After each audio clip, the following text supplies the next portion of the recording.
Hey guys, welcome to Simple Real Estate. Today we're going to be talking about some, 5 tips that I think might help with you in the real estate investing game. At the end of the day, with this real estate industry, it's good to take tips and advice from individuals, whether they be mentors or videos or stuff like that, so you can learn everything sort of before you dive into real estate investing.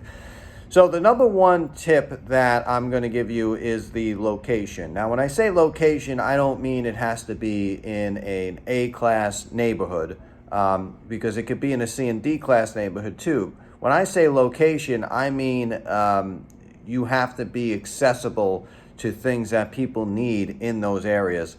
Let's take the C-class areas, because these are the homes that most people are going to be able to afford, whether they get financing or not. The C-class neighborhoods are going to be people that use public transportation a lot.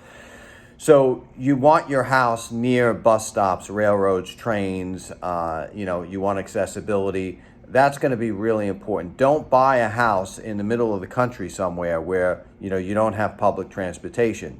That is not going to do well, especially if you plan on renting the house. It's going to be very difficult for you to find a renter that is willing just to kind of get over there and live and commute and not have that accessibility for the public transportation. So the location is going to be key, with that. Second is going to be the cash flow. What does the unit make? A lot of people get caught up by thinking they make a couple of $100, they make a few $100 a month, and that's going to cover it. Man, let me tell you something. If you're not clearing, $500 to $800 per unit, I wouldn't touch it. It's just too much stuff that can go wrong. We should have a separate video on leases, but the reality is that, in your lease, the tenant should be responsible for every single thing. And if you're making $500 over what you should be, you're pretty clear. You don't have to worry about appliances breaking down. You don't have to worry about pest control. You don't have to worry about outside maintenance. So all those things are going to come into play, when you're doing your thing, and worrying about cash flow. So I like to stay 500 over plus. Anything in the $600 range is going to be an excellent.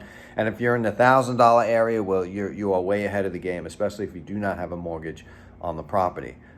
So you have to be mindful that things can go wrong. A lot of things do go wrong, and at the end of the month, it will hurt your bottom line if you don't have that cushion. Very, very important.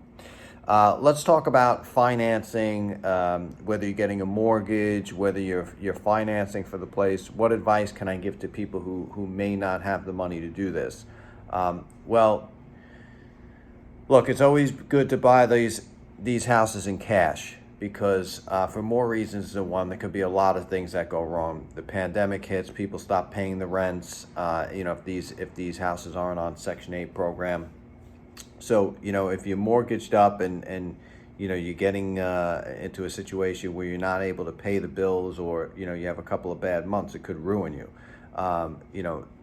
Good real estate options or good purchases, especially those in great locations, can attract financial advisors, financial investors, I should say.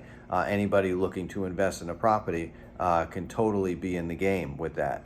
So just because you don't have the money doesn't mean that you can't go find it. And the reality is you can find it if it's something good that might entice an investor, And never, my fourth tip is never buy a house on feelings. What I'm saying is never walk into a house and say, this is a beautiful granite countertop. This is excellent woodwork. This house is amazing. I would live here. No. The house is dictated by the market, and that's it. Whether it's a good shape or bad shape, doesn't matter. The market dictates what the value of the house is. It doesn't dictate whether or not you think it's got a better look than everyone else, or it's in better shape and you think you should buy it because it's a greater investment because, look at these floors, they're hardwood floors. That really doesn't mean anything. That's buying a house on feelings instead of buying it at a calculated projection. You know what this house is going to make. You know what the rental income is. So don't overpay for a house, especially just because they have a few extras in the house. You're paying for a house based on the market, not because of obviously, look, if it's in a little better shape, but by $1,000 or $2,000, I wouldn't do it.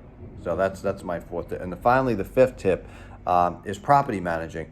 Don't get caught up in the property managing bullshit, because the bottom line is if you get a bad one, and a lot of them are bad, there's only a few that are decent. And unfortunately, you got to go through people before you find it out. You know, they put fictitious bills on there. They're charging you extra for this, and next thing you know, you're not making any money every month. So don't think by passing this off to a property manager, it's just going to be super passive income, and you don't have to worry about anything because they take their time putting somebody in there to rent. They sometimes don't do the proper screening. And, you know, if you get your hands dirty in the beginning until you have the first 10 places, I would say leave the property manager out of it. So those are my 5 tips. If you're doing anything, you're buying a house today, you're setting it up, you're renting it, and you're creating passive income, you know. And not only that, you may get some appreciation depending on the area. So buy that first property and make it work.